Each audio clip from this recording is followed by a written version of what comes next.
Hi hello welcome to dialogue TV anything and everything. అందరికీ నమస్తే. నేను మీ అక్కపెద్ది వెంకటేశ్వర శర్మ. ఎద్దనపూడి సులోచన రాణి నవలల్లో జీవిత సత్యాలు, అందరూ నేర్చుకోవాల్సిన పాఠాలు. From top 50 novels, great life quotes, part 2 26 to 50. Aksharanjali నవల రచనకు గ్లామర్ తీసుకువచ్చి ఎంతో మంది మహిళా పాఠకులను రచయిత్రులుగా మార్చిన ప్రభావశీలి. ఎద్దనపూడి గారి నవలల్లో లాగానే ఆవిడ మాటలు కూడా ఎంత శుతిమెత్తగా ఉంటాయో మీరే ఒక్కసారి వినండి. ఏ మాత్రం సృజనాత్మక శక్తి ఉన్న కథను రాయండి, నవల రాయండి, రాయడం అలవాటు చేస్తుంటే అది మీకు తోడవుతుంది, మీకు మనసుకి చాలా ఆనందం కలిగిస్తుంది. ఆలమగల మధ్య ప్రేమలు, కుటుంబ కథనాలు రాయటంలో తనకు వేరెవరూ సాటి లేరని నిరూపించిన సజీవ పాత్రల సృష్టికర్త తెలుగు నవల రాణి ఎద్దనపూడి సులోచన రాణి. రండి, ఎద్దనపూడి నవలా సామ్రాజ్యంలోకి పదండి. పార్ట్ 1 లో 1 to 25 చదివాక అక్కడి నుంచి కంటిన్యూ చేయండి. నెంబర్ 26 నవల ప్రేమ. ఒక మహా జల ప్రళయం వచ్చి భూమి చాలా వంతు నాశనమై ఎక్కడో ఏదో ద్వీపంలో 2 మనుషులు, 2 సర్పాలు, ఒక ఎలుగు వంటి ఒక కోతి మిగిలారనుకో. తప్పనిసరిగా మనుషులు వాటితో చెలిమి చేసి వాటిని తన జీవితానికి అనుగుణంగా తీర్చిదిద్దుకోవాల్సిందే. ఇది శ్రమతో కూడిన పని అయినా సహజీవనం తప్పదు. నెంబర్ 27 నవల ప్రేమ లేఖలు. జీవితంలో అనుభవం అనే సూర్యుడు తొంగి చూసినప్పుడు అమాయకత్వం మంచు తెరలు తొలగినట్టు మాయమవుతుంది. నెంబర్ 28 నవల అభిశాపం. మనకి జీవితంలో ఏది లభ్యం కాదో దాని మీద కాంక్ష ఎక్కువగా ఉంటుంది. ఉద్యోగం చేసే స్త్రీకి సంసారం సుఖం మీద, సంసారం చేసుకునే స్త్రీకి ఉద్యోగం మీద అభిలాష ఉండటం సహజం. అసలు మనిషి స్వభావంలోనే ఈ అసంతృప్తి ఉందేమో. నెంబర్ 29 నవల సహజీవనం. ఏ భార్యాభర్తలు కూడా ఇద్దరు ఒకరికి ఒకరు అన్ని విధాలా సరిపోరు. ఎందుకంటే ఏ ఇద్దరి స్వభావం ఒక్క రీతిగా ఉండదు కాబట్టి. భార్యాభర్తలు అంటే ఏమిటో తెలుసా? ఒకరికి నచ్చనివి మరొకరు సర్దుకుపోవటం, ఇద్దరి వ్యక్తిత్వాలు ప్రత్యేకత నిలుపుకుంటూనే జీవిత బాట వైపు ఏకోన్ముఖం కావటం. నెంబర్ 30 నవల బందీ. వయసు మళ్లిన వ్యక్తి వయసులో ఉన్న అమ్మాయిని పెళ్లి చేసుకోవటం ఈ ప్రపంచంలో కొత్త ఏం కాదు. కుటుంబ పరిస్థితులు సరిగ్గా లేకనో, ఆర్థిక భారంతో కురింగిపోయిన కుటుంబాలెన్నో ఈ పని స్వయంగా చేస్తూనే ఉన్నాయి. ఈ ప్రపంచంలో స్వార్థానికి, మానాభిమానాల గురించిన ప్రశ్నకి ఎప్పుడు చుక్కెదురే. నెంబర్ 31 నవల ఈ తరం కథ. జీవితం యంత్రంలా తిరిగిపోతుంది. పెళ్లి తర్వాత పిల్లలు, వాళ్ళు పెద్దవాళ్ళు అవటం, వాళ్ళ పెళ్లిళ్ళు, అల్లుళ్ళు, కోడళ్ల రాకలతో సమస్యలు, గుట్టు చప్పుడు కాని పేచీలు, సర్దుబాట్లు. నీ తల నెరుస్తుంది, పళ్ళు ఊడతాయి, తరం మారిపోతుంది. నెంబర్ 32 నవల పెళ్లి ప్లస్ పిల్లలు ఈజ్ ఈక్వల్ జీవితం. జీవితంలో ఎవరైతే అందం, ఆకర్షణ ముఖ్యమని వాటికి విలువ ఇస్తారో వాళ్ళకి ఎప్పుడో ఒకసారి తమ గమ్యం ఎండమావుల వెంట పరుగు అని అర్థమై తీరుతుంది. ఈ పరుగులో కొంతమంది డబ్బు, కొంతమంది వయస్సు, మరి కొంతమంది ఇల్లు పిల్లల్ని పోగొట్టుకుంటారు. నెంబర్ 33 నవల జీవన తరంగాలు. ఈ మనుషులు పుణ్యం కోసం ఇన్ని పూజలు చేస్తారు, దానం పేరిట ఇన్ని ధర్మాలు చేస్తారు, భగవద్గీత, ఖురాన్, బైబిల్ ఇంతగా పఠిస్తారే తప్ప వాటిల్లో ఉన్న ఒక చిన్న సూత్రం, అందరినీ మంచిగా చూడు, సమానంగా భావించు అన్న దాన్ని ఎందుకు ఆచరణలో పెట్టరో కదా. నెంబర్ 34 నవల ఆత్మీయులు.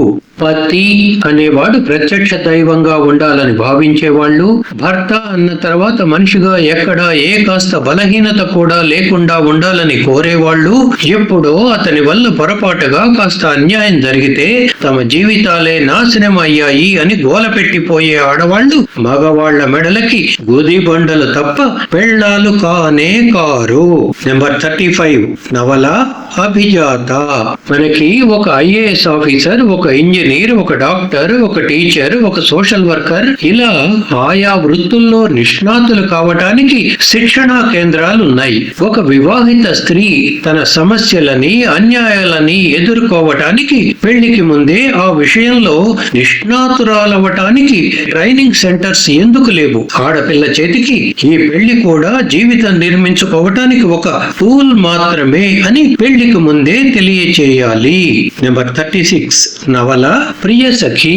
కోపతాపాలకి అతీతమైనది మన అనుబంధం. మన ఇద్దరిలో ఎవరైనా సరే ఒకరిని సంప్రదించకుండా ఒకరు ఏ పనైనా చేయవచ్చు. ఆ స్వేచ్ఛలో ఒకరి పట్ల ఒకరికి నమ్మకం ఉండాలి. నెంబర్ 37 నవల నిశాంత. ఈ లోకంలో మనిషికి మధ్య ఉన్న సంబంధం కేవలం అవసరం మాత్రమే. దీనికి ప్రేమ, సెంటిమెంట్ అంటూ రకరకాల రంగులు పులిమి మాయ చేసి ఒకరిని ఒకరు మభ్య పెట్టుకుంటారు. నెంబర్ 38 నవల పార్థు. ఈ ప్రపంచంలో స్త్రీ పురుషుల సంబంధం ఏమీ నేరం కాదు. ప్రకృతి సహజమైన ఆ పరస్పర ఆకర్షణ ఎంతో సహజం. కానీ మీ లాలసలో ఉదయించిన ఆ పసిపిల్లలకి మాత్రం అన్యాయం చేయకండి. నెంబర్ 39 నవల ఋతువులు నవ్వాయి. ఎన్నాళ్ళు నేను భయం అనే పంజరంలో ఒక పిరికిదాన్లా కూర్చున్నాను. బయటికి వస్తే ఈ అనంత సృష్టిలో నాకు చోటు ఎక్కడా అని నాకు సంశయం రానేలేదు. ఇప్పుడు అర్థమైంది. నా గూడు నేను నిర్మించుకోవటానికి భగవంతుడు పక్షికి రెక్కలు ఇచ్చినట్టే నాకు 2 కాళ్ళు 2 చేతులు ఇచ్చాడని. నెంబర్ 40 నవల హృదయ గానం. ఈ లోకంలో ప్రేమ వేరు, ఆరాధన వేరు, పెళ్లి వేరు, స్నేహం వేరు, అనురాగం వేరు, ఆత్మీయత వేరు. వీటి నిర్వచనాలు, సరిహద్దులు చాలా మందికి తెలియవు. ఒకటి అనుకుని పొరబడిపోయి ఇంకో దానిలోకి వెళ్లిపోయి జీవితం సమస్యల వలయం చేసుకుంటారు. నెంబర్ 41 నవల మనోభిరామం. మనిషి జీవితం డబ్బు, ప్రేమ, కీర్తి ఈ 3 కుర్చీల దగ్గర మ్యూజికల్ చైర్స్ ఆట ఆడుతుంది. నెంబర్ 42 నవల అగ్నిపూలు. ప్రతి మనిషి జీవితము ఒక పుస్తకం అనుకుంటే కొన్ని పుస్తకాలు బాగున్నట్టే కొన్ని జీవితాలు బాగుంటాయి. కొన్ని బ్రతుకులు రాయటం రాని రచయిత నవలల్లాగా చప్పగా ఉంటాయి. పుస్తకంలోని పేజీలని మనం తిప్పినట్టే రోజులు మన జీవితపు పొటల్ని తిప్పివేస్తాయి. నెంబర్ 43 నవల అనురాగ గంగా. భార్యాభర్తల మధ్య ఉన్న అనురాగం గంగా నదిలా ఉండాలి. పవిత్రమైన గంగా నదిలో ఎన్ని కల్మషాలు కొట్టుకు వచ్చినా వాటి మురికి ఆ గంగా నదికి అంటదు. అది స్వచ్ఛంగా గలగల పారుతూనే ఉంటుంది. అలాగే కాపురంలో ఎన్నెన్ని కలతలు, అపవాదులు, సమస్యలు వచ్చినా వాటంతటా అవి కొట్టుకుపోవాలి తప్ప ఆ అనురాగానికే మాలిన్యం అంటించకూడదు. నెంబర్ 44 నవల మీనా. ఇష్టం లేని వారి నుండి పాదరసంలా దొరకకుండా తప్పించుకు తిరిగే జానతనం ప్రతి ఆడపిల్ల నేర్చుకోవాలి. లేకపోతే ఈ ప్రపంచం నిండా ఆమె పాలిటి ఇష్టం ప్రదర్శించే కత్తుల్లాంటి మగవాళ్ళు చాలా మంది ఉంటారు. నెంబర్ 45 నవల అనురాగ తోరణం.